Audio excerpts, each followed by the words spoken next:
Je vous invite à observer ce que ça va faire d'avoir un nouvel élément dans le système, donc dans le cadre. Vous avez créé un cadre, tous les deux, et là, il y a un élément tiers qui arrive.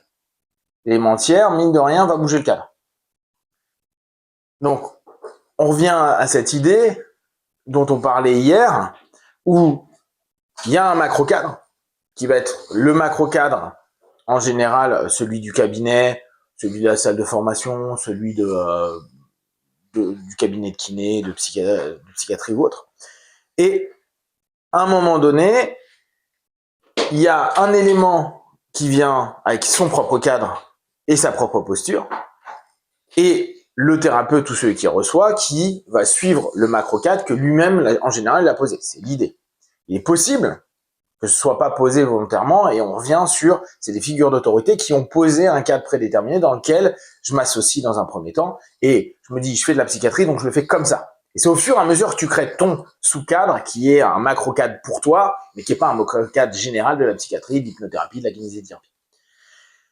Et on avait parlé du fait que le rapport, ce qu'on vend en rapport dans la PNL, l'hypnose, etc., c'est en réalité la mise en lien des deux cadres dans un macro-cadre. Si chacun, on prend notre analogie, si tu joues au foot, tu joues au basket, on est sur un terrain de handball, le macro-cadre, terrain de hand, tu joues au foot, tu joues au basket, on va avoir des problèmes de communication pour jouer ensemble. Donc, quand il y a un élément qui arrive, il arrive avec son cadre à lui, tu as ton cadre à toi, qui est logiquement associé au macro-cadre que tu auras décidé. C'est pour ça qu'il faut que vous réfléchissiez quelles sont les règles, les normes, les lois que je mets dans mon cadre, ce qu'on avait vu ou on commençait à voir hier. Et l'élément de communication, c'est deux cadres qui doivent rentrer en accord avec le cadre majeur, parce que sinon il y aura problème. Les règles aujourd'hui, c'est faire du basket. Tu viens, toi, en tant que patient, pour faire du hand, un problème, parce que toi, tu t'es mis en arbitre de basket ou en joueur de basket. Donc, cette notion, le rapport, c'est faire rentrer la personne dans le cadre macro, puis après, comprendre son cadre à lui. Parce que c'est pas parce que il adhère à un cadre macro, règle, norme, loi, que lui, il vit de cette façon-là. Et donc, lui, on doit découvrir ce qu'il est, cadre interne, et voir comment ça va interagir dans le cadre externe, sachant que tout sera biaisé, c'est pas comme ça qu'il vit, c'est comme ça qu'il vit dans le cadre. Et c'est pour ça qu'on a vachement de chance d'avoir un cabinet, d'avoir un endroit où les personnes savent qu'ils vont vivre une thérapie, parce que ça donne des éléments contextuels, et donc un ensemble d'éléments de projection, d'adhésion, ou de non-adhésion, la plupart du temps, ils viennent pour adhérer, qui prédéterminent la manière dont ils vont accepter les suggestions, la manière dont ils vont se comporter. Et on ouvre la parenthèse parce que ce sera intéressant dans tout ce qui est posture, tout le rapport transférentiel contre transférentiel, potentiel. Cet espace-là, tout ce qui se passe est normal parce que tout ce qui se passe est normal dans le macro-cadre que nous-mêmes on a posé. Et à partir de là, il se passe des éléments. Si on rajoute un élément dedans, on avait un macro-cadre de personnages et on en a un troisième, comme on pourrait faire en thérapie de couple, sur des thérapies systémiques, ou parents-enfants, etc. Ben là, vous allez voir que si vous aviez eu l'habitude de créer un cadre commun, un sous-cadre en réalité, thérapeutique entre les deux, qui suivent les règles du macro-cadre, c'est-à-dire l'ensemble des règles de base tacites que vous aviez en accord, et que vous en rajoutez quelque chose, vous êtes obligé de redéfinir un cadre. Consciemment ou inconsciemment. Et on revient à ce que tu disais hier. Oui, mais on le fait pas forcément, volontairement. Et ce que je vous invite à faire, c'est toujours de poser le cadre. Vous devez vous poser le cadre. Vous n'allez peut-être pas le verbaliser, le mieux étant de le verbaliser quand il y a du monde, mais au moins dans votre tête, vous dire, ok, là, il vient de se passer quoi? C'est quoi ce nouvel élément? Là, on a un nouvel élément. Ok. Ce qui modifie le cadre. Prenez un exemple tout bête. Hier, tu te tournais et vous faisiez l'exercice. Ouais, mais là, on a une troisième personne. Comment elle va intervenir? Ce qu'elle va faire? Comment? Est-ce que tu vas commencer avec? Est-ce que tu vas pas commencer avec? Hein? Ça peut complexifier. Mais exactement, ça peut complexifier. Ou en tout cas, ça va complexifier parce que hier, tu es parti sur un cadre.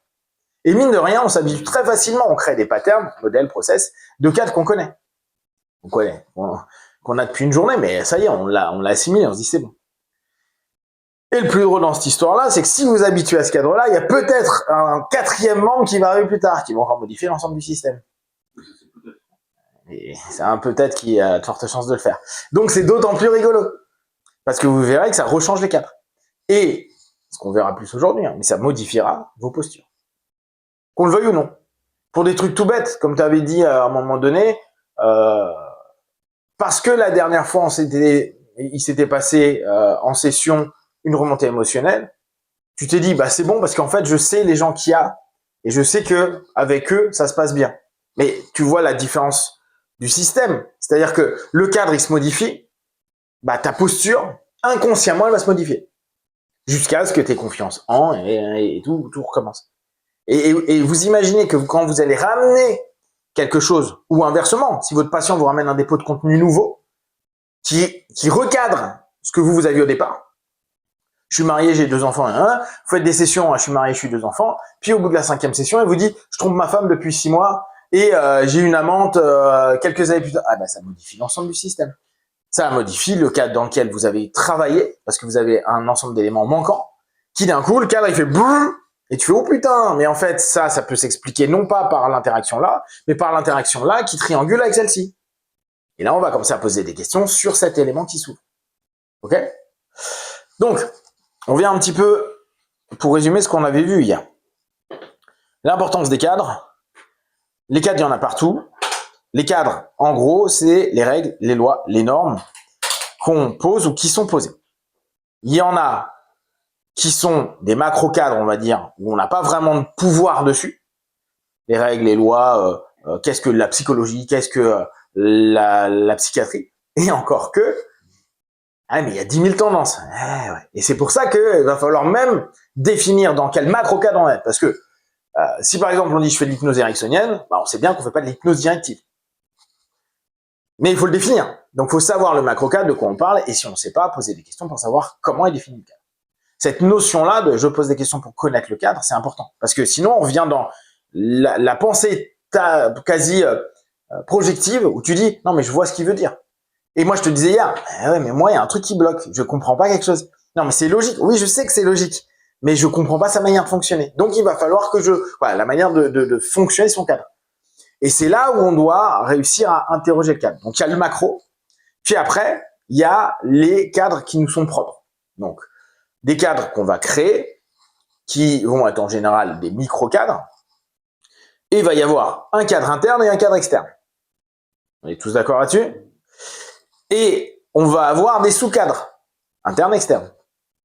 Ok? Mais les différents intervenants qu'on va avoir dans nos vies vont faire partie d'un cadre, mais ils vont aussi avoir leur propre cadre interne et leur cadre externe. Ce qu'on pourrait dire les masques qu'on propose les uns et les autres. Souvent, nos cadres externes vont jouer sur après nos postures et donc va ramener le masque qu'on amène. Pourquoi t'es comme ça avec tes amis et t'es pas comme ça avec moi? Pourquoi t'es comme ça avec ta fille et pourquoi t'es pas comme ça avec moi? Pourquoi t'es comme ça avec moi et pourquoi t'es pas comme ça avec tes potes? Pourquoi t'es comme ça avec tes patients mais pourquoi t'es pas comme ça avec si? Cadre différent. Mais aussi, ce que toi tu proposes comme cadre potentiel. Non mais je te laisse choisir. Donc t'as un cadre de choix et tu es, donc c'est un cadre externe que je te propose. Tu peux choisir, tu choisis pas. Tu me casses les couilles, je reprends le lead dans le cadre devient maintenant ton cadre, tu décides et tu te fais embrouiller parce que c'est toi qui as décidé. Le changement de cadre ramène une embrouille, mais à la base, le cadre était posé. Peut-être pas clairement. Bon, on revient sur... On en parle 3-4 fois. Si tu ne décides pas, je prendrai la décision. Chose qui différencie tout de... Ouais, on en parle, puis au bout d'un moment, tu me casses les couilles. Allez, vas-y, on fait ça. D'accord? Donc, nos interactions, c'est des cadres, et il y a des cadres qui se créent dans nos interactions. On va appeler le rapport. Qui sera un sous-cadre en réalité. On est d'accord là-dessus? Et dès qu'on commence à interroger sur les personnes, on va aller chercher à l'intérieur les cadres dans lesquels ils sont. Je vous rappelle que les cadres sont multiples et nos questionnements, parce qu'on fait que utiliser QQ ou QCP, et les formes interrogatives, qu'est-ce que tu ressens, qu'est-ce que tu vois, qu'est-ce que tu perçois, vont amener à chercher dans quel cadre on est en train de parler.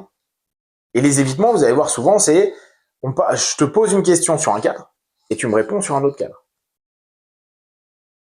Oui, mais je m'en fous en fait. C'est pour ça que souvent je dis mais ça on s'en fout. C'est pas ça. Moi ma question elle pose sur ça. Alors après, on l'a